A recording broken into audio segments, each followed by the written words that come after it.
So we finally have that third movie in the Now You See Me franchise that is, oh, that word franchise is, that May is doing a lot of lifting, but we got that third movie, so it's a trilogy officially.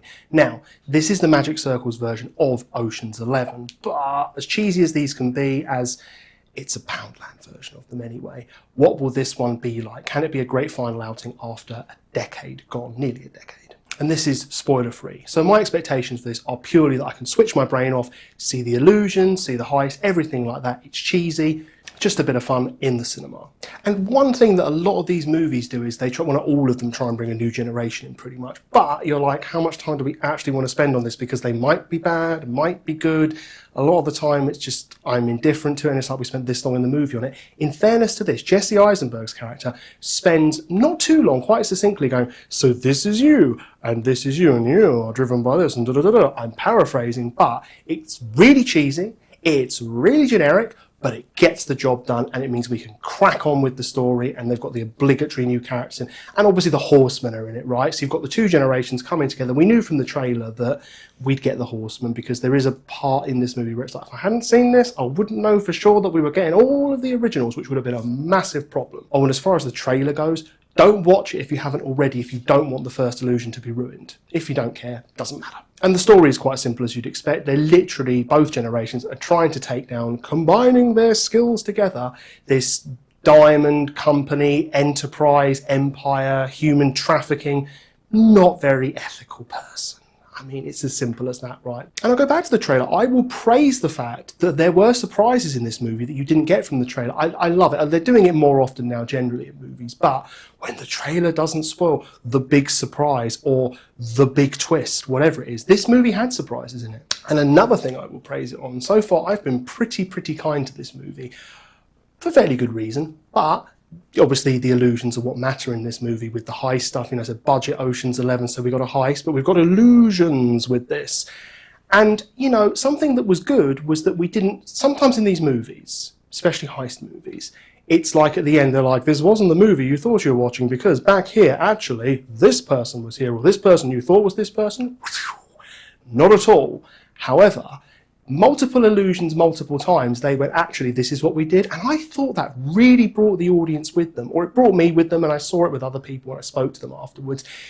It just made it that it was the movie that you thought we were watching. We don't need the other side of it with a heist movie again. And the fact that it's magic, it kind of, I mean, okay, you don't want magic ruined if you're watching live magic. The Magic Circle definitely don't want that to happen. But in this, they're showing how they did the heist. I just thought it made it all click together a lot more and kept you, it's kind of like resetting your attention span. And it's like, oh, that was good, that was good, that was good, okay, I get that, etc., etc. It's making you think, and I think this needed it. And I am glad there wasn't just a single twist. And on the heists, on the magic tricks, cinematography was good. You need that for a movie like this. It looked very pretty, it had the multi-locations, showed them doing different things, different places, etc.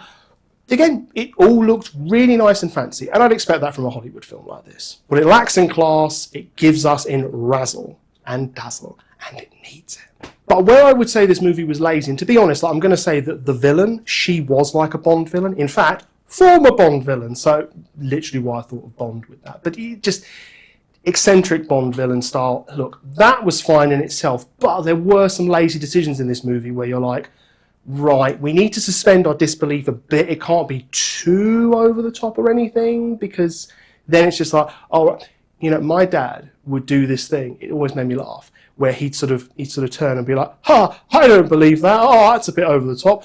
And he wouldn't as such be like not enjoying the movie, whatever it was. Sometimes it was in Bond, sometimes it was in something else. But it's like that was, other people do it differently, but he was the first one I noticed it with, where it's gone beyond that level, where it's kind of negative, but not in a way that they're like, oh my God, this movie's terrible, what are we doing? But where it's like, this could have gone up another level, been better, because you're kind of pushing people's perspective on this, what they are supposed to buy.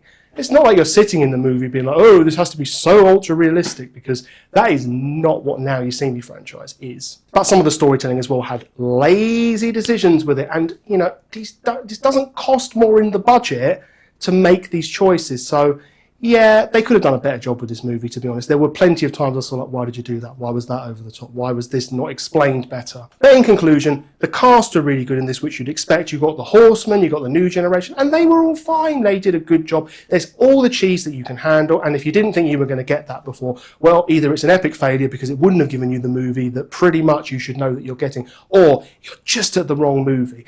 It looks good as well. They got the cinematography right, and it will keep your brain engaged enough that it's the kind of movie where, I've said it before, with like Netflix or something like that, you're scrolling through, this is in the future, and you're going, I just need something that is going to do the job, fill the role. I'm entertained reasonably enough, I can turn my brain off, and I know it's going to be a banker that I'm okay with. This is not a classic, this is not a classic, nobody expected it to be a classic. Yes, there were some lazy choices in this, but didn't expect it to be a masterpiece, and really, had I not have been reviewing it, I would have been like, yeah, you know, that happened, but I had a good enough time. But what did you think? Did you really enjoy this movie? Did you perhaps think, oh my goodness, this was terrible? Well, if you thought that, you probably didn't enjoy the other films in this franchise. I actually thought the name of this was way better than their lazy attempt at the second one.